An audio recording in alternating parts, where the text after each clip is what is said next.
सियासत का भी क्या रंग होता है साहब, ये कब रंग बदल लेती है। औरों की तो छोड़िए, गिरगिट भी नहीं समझ पाता होगा। कहते हैं कि हर कोई शख्स नेता नहीं बन सकता। नेता बनने के लिए जो गुण होने चाहिए वो हर किसी में नहीं होते। जो शख्स मौका देखकर अपनी बात से पलट जाए, गले मिलने के बहाने गले पर ही चोट पहुंचाने की कोशिश करे, जनाब आखिर सियासत करना इतना आसान नहीं जितना माना जाता है। नमस्कार, मैं हूं आपके साथ प्रदीप आजाद। अब आप सोच रहे होंगे कि आखिर आज सियासत पर इतनी बड़ी चर्चा क्यों। दरअसल इस वक्त राजस्थान की सियासत में कुछ ऐसा हो रहा है जिस पर चर्चा करना जरूरी हो जाता है। और इस सियासत में गहलोत सरकार वर्सेज भाजपा, डॉक्टर किरोड़ी लाल मीणा और गजेंद्र सिंह शेखावत मुख्य किरदार में है। तो अब आपको बता देते हैं कि आखिर मसला क्या है। तो यह मसला है ERCP यानी ईस्टर्न राजस्थान कैनाल प्रोजेक्ट या परियोजना से जुड़ा हुआ। अब देखिए, केंद्रीय जल शक्ति मंत्री गजेंद्र सिंह शेखावत और CM गहलोत के बीच ईस्टर्न राजस्थान कैनाल प्रोजेक्ट यानी ERCP को लेकर तल्खियां बढ़ती जा रही है। एक बार फिर से मंत्रालय के सचिव की ओर से राजस्थान के मुख्य सचिव को ERCP का काम रोकने की चिट्ठी भेजने के बाद CM गहलोत और केंद्रीय मंत्री गजेंद्र सिंह शेखावत आमने सामने हो गए हैं। चलिए हम इनके झगड़े की कहानी से भी आपको रूबरू कराएंगे, लेकिन आपको बता दें कि अब गहलोत सरकार मोदी सरकार के खिलाफ जयपुर में 6 जुलाई को एक बड़ा जलसा करने जा रही है। CM अशोक गहलोत समेत तमाम कांग्रेसी नेता, प्रभावित 13 जिलों के कांग्रेसी नुमाइंदे और राजस्थान प्रभारी अजय माकन भी जयपुर के बिरला सभागार में होने वाले इस कार्यक्रम का हिस्सा होंगे।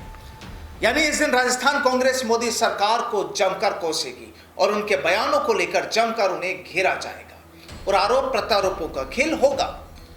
तो जब ऐसा होगा तो भाजपा भी कहां पीछे रहने वाली है। और इसी कड़ी में सांसद डॉक्टर किरोड़ी लाल मीणा ने भी ऐलान कर दिया है कि वो गहलोत सरकार के खिलाफ 10 जुलाई को एक बड़ा जलसा कर वार पलटवार का खेल खेलेंगे।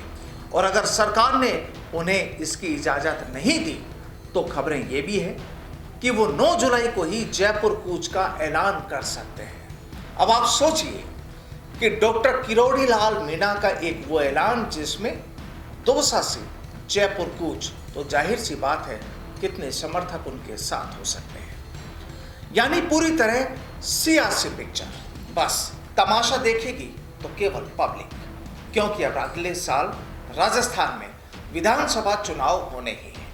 अब देखिए, केंद्रीय मंत्री का कहना है कि ERCP को लेकर गहलोत साहब केवल और केवल भ्रम की राजनीति कर रहे हैं, जो पूर्वी राजस्थान के 13 जिलों की जनता के साथ अन्याय है।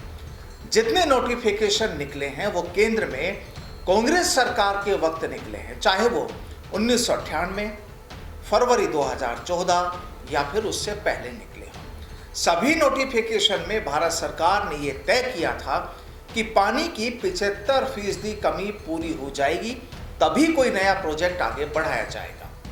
गहलोत 50% पानी की डिपेंडेबिलिटी पर प्रोजेक्ट बनाकर भेजेंगे और फिर भारत सरकार को कहेंगे कि आप इसे मंजूर कर दो। तो साफ है कि यह 13 जिलों की जनता की प्यास बुझाने नहीं, अपनी राजनीतिक मंशा पूरी करने की यह केवल कोशिश है। दरअसल प्रदेश के 13 जिलों के करीब 3.5 करोड़ लोगों की प्यास और 75 से बढ़कर 4.31 लाख हेक्टेयर सिंचाई का समाधान ईस्टर्न राजस्थान कैनाल राजनीति का अखाड़ा बन गई है। हाल ही में केंद्रीय जल संसाधन मंत्री गजेंद्र सिंह शेखावत और राजस्थान के जलापूर्ति मंत्री महेश जोशी भिड़ गए।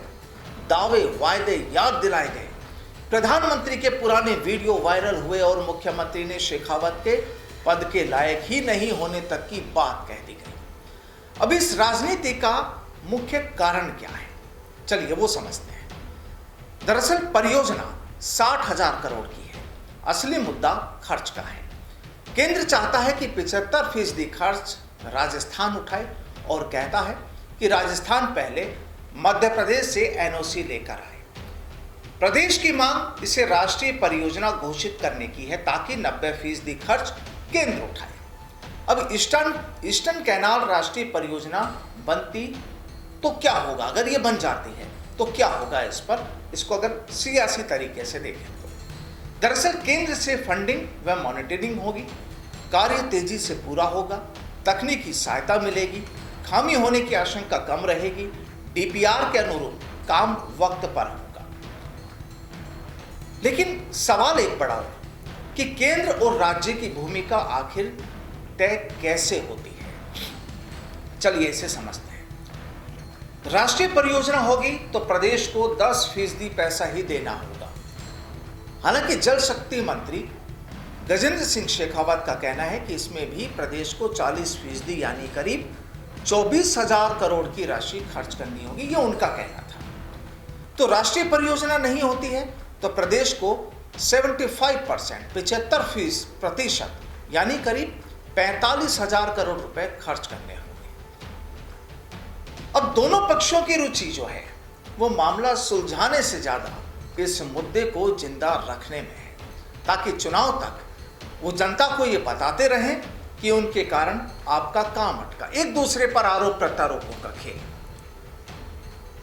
अब 13 वो जिले जिन्होंने कांग्रेस को सत्ता दिलाने में अहम भूमिका निभाई और उनके हित का मामला, ईस्टर्न कैनाल बने अगर तो यहां के रहवासियों को पानी मिले और इसीलिए इस पर और ज्यादा राजनीति होगी। अब अगर सियासत खत्म हो जाए तो 13 जिलों को मिलेगा पानी। ईस्टर्न कैनाल में पूर्वी राजस्थान के 13 जिलों को सिंचाई और पीने का पानी मिलेगा। इन 13 जिलों में जो जिले शामिल हैं वो बताते हैं: झालावाड़, बारां, कोटा, बूंदी, सवाई माधोपुर, अजमेर, टोंक, जयपुर, करौली, अलवर, भरतपुर, दौसा और धौलपुर। ये 13 वो जिले हैं जो अगर ये प्रोजेक्ट पूरा हो जाता है तो यहाँ के रहने वाले लोगों को बेहद अच्छा पानी, स्वच्छ पानी, मीठा पानी पीने के लिए मिल सकता है। तो अब आप समझ गए होंगे कि आखिर किस तरह चल रही है राजस्थान की गहलोत सरकार और केंद्र सरकार के बीच सियासत। लेकिन पीस कौन रही है? जनता। और तमाशा कौन देख रही है? जनता। नमस्कार।